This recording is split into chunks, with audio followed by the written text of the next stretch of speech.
So a couple of weeks ago, I was able to finish getting my editing rig upgraded, and the main reason for doing that is because I was splitting parts between a couple of different rigs, and I had a more powerful video card in Danny D than I did in my editing rig, and then I had more powerful CPU in my editing rig than I did the other ones, and I had a couple of different machines that, like my gaming rig out in the living room, the editing rig, and my small form factor, all with similar stats or similar performance, but it was because I was mixing up all the video card CPUs and all that stuff to keep everything pretty much on a level playing field. The problem with that is my editing rig needs to be, that's the one I do the streaming off of, that's the one I do editing off of, I play games and all, and I need that to actually, my home PC, be the one that actually needs to be the more powerful one. Now the one in the living room works great. It's an all AMD setup, and it's got a Ryzen 5 5600 in there, and it's got an RTX3060 XT. Does great. I don't have to worry about that. But I'm not doing any editing or streaming or anything off of that, where I might need the NVENC encoder off of the NVIDIA graphics card. And I was kind of lacking because I still had the RTX27 in the editing rig, even though I had upgraded the CPU to the 5800X, the AMD, the R7, Ryzen 7 5800X. So I went ahead and made the decision to make a little bit of a change.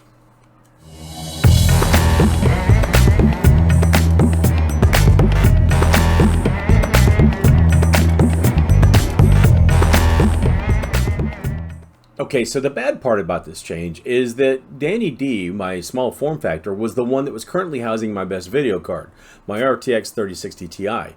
It was shorter, so it fit into that easier. So I had to really make a decision, or I had to make a thought, because I realized that I wasn't using Danny D for any kind of high-end graphics. All I was using it for when I was going on the road, mainly 1080p, and it didn't need that 3060 Ti in it. However, my editing rig could use it. So that's where I decided to make the change. Since then, I've upgraded Danny D.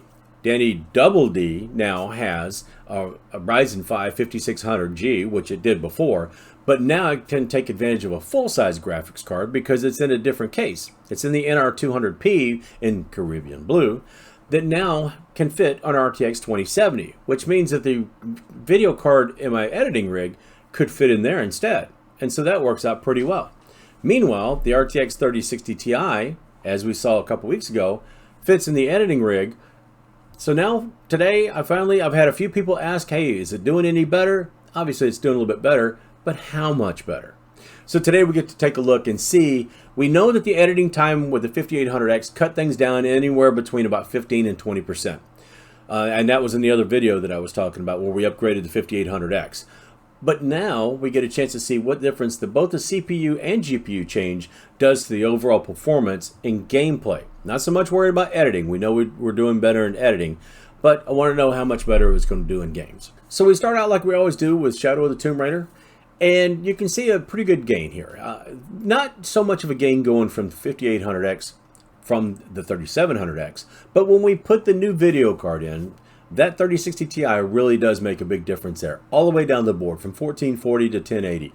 Does a really good job. I was really surprised how much of an uplift I got from here after not having much of it from just replacing the CPU. Even though Shadow of the Tomb Raider does take advantage of CPU pretty well.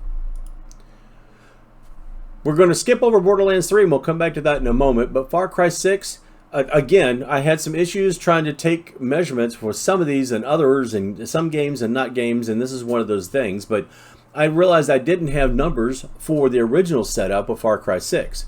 But that's okay because I was able to see an increase by just going from the 5800X with the older graphics card to the newer 3060 Ti graphics card with the same CPU.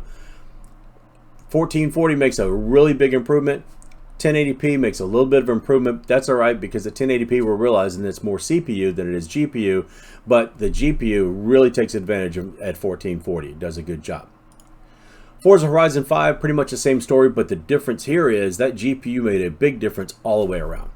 It is very much a graphics-driven game, and you can tell here. And just that increase going from the 2070 to the 3060 Ti makes a huge difference, and it's very noticeable.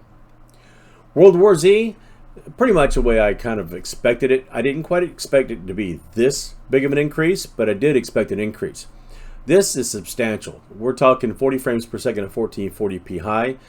That's pretty good. We're talking a good, that's 35, 38, almost 40% increase. Yeah, it's pretty impressive. Horizon Zero Dawn, the Great Equalizer. This was the Great Weird. Because the original setup I had with the RTX 2070 running on the 3700X gave me some numbers that I still couldn't quite match, or couldn't figure out how to match with the newer setup. Now, it might have been, I don't know. I remember going back through and constantly when I do these benchmarks, I always test multiple times. But this was a little bit ago. This was a little bit longer ago. There's been some updates, some changes.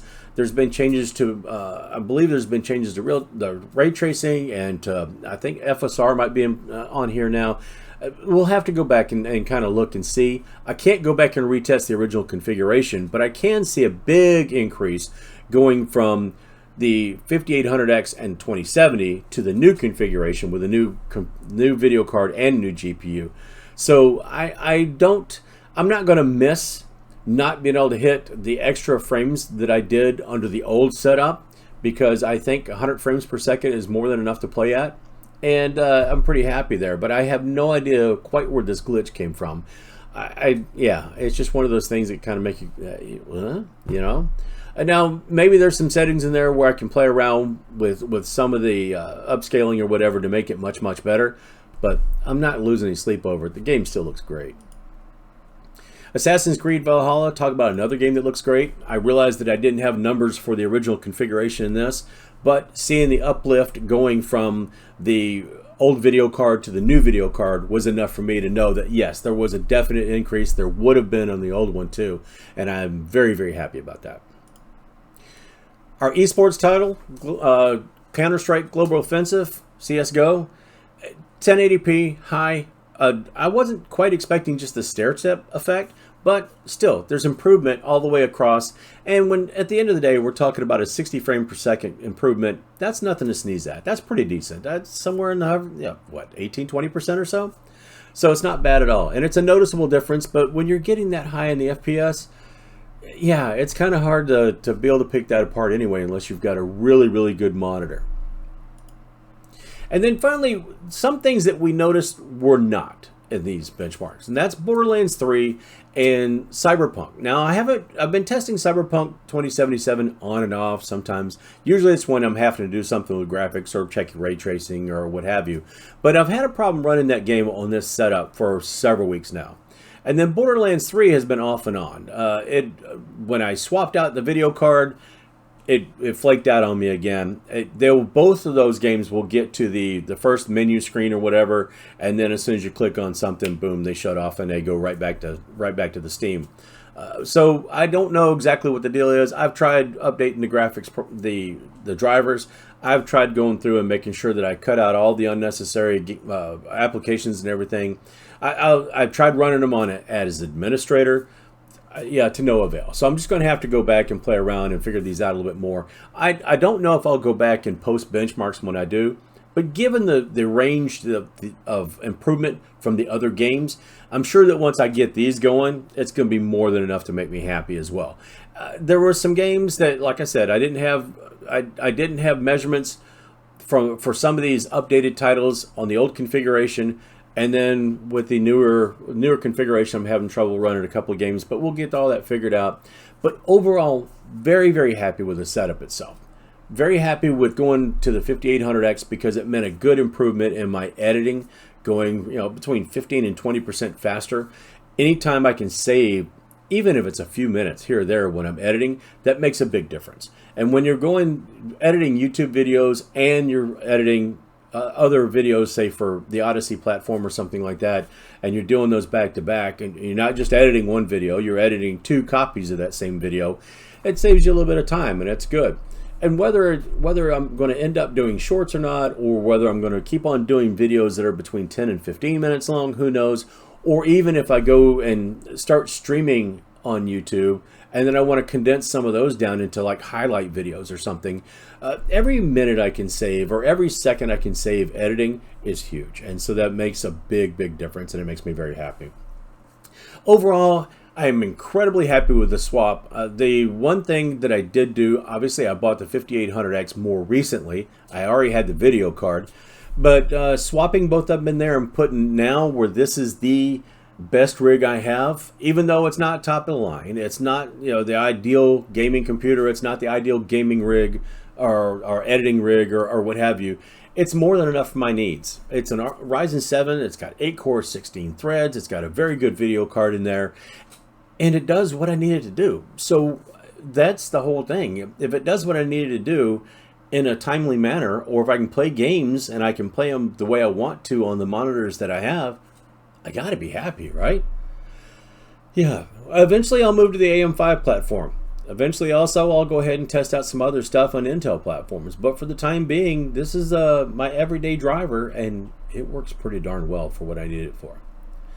So if you got anything out of the video, found it interesting, or just kind of curious in the first place about how whether it was a decent improvement or worth it to go change from the 3700X to the 5800X, or change from the RTX 2070 to the 3060 Ti, yeah, just go ahead and leave a note. Leave remarks down at the bottom, down in the comment section. If you like the video, put a thumbs up on it. If you haven't already subscribed, please do. I'm trying to make a big push to go to 700 and eventually get to 1,000 so I can start getting this thing monetized, and you know, take you guys along with me. The video card, the 3060 Ti, I think I've already got a couple models of that somewhere on ThatPaulGuy.tech, so if you're looking for that, if not, if I do, I might go ahead and leave a link or two down in the description as well. It'll be an Amazon link. It's an affiliate link, which also helps the channel out. Doesn't cost you guys anything, but does help me. So if you guys are looking for any of that, or probably even the 5800X, I'll leave that down there as well. But in any case, don't forget to do all the rest of those YouTube things and visit me on all the other socials and all that stuff, especially ThatPaulGuy.tech. And yeah, that's pretty much it. So I'm going to wrap it up, but I'm just going to ask you one other thing. That's the same thing I ask you all the time, and that's just be nice to each other. You know, small, wave, hold the door open, just say good morning, good evening, something. Just wish somebody a good day. I mean, it doesn't take anything out of your day to do that. It doesn't cost anybody anything to be nice. And you have no idea what kind of effect you can have on somebody's day just by doing that. You know? So what can it hurt? But until next time, I've got a couple other things I'm working on. I'm editing stuff from a weekend away. I'm editing stuff from benchmarks on Danny Double D. I am still playing around with Windows 11, and I'm almost made up my mind whether I like it or not. I'm not 100% sure, but we'll see. And then I've got some other stuff that some of you looking at this video might notice a difference. The rest of you are just going to have to wait and find out what that is. But in any case, those are all coming up. So if you're not already subscribed, please do. And stay tuned. Hopefully it'll be interesting, you know. But until I get into stuff that I've got no business getting into, I'll see you next time. So see you later.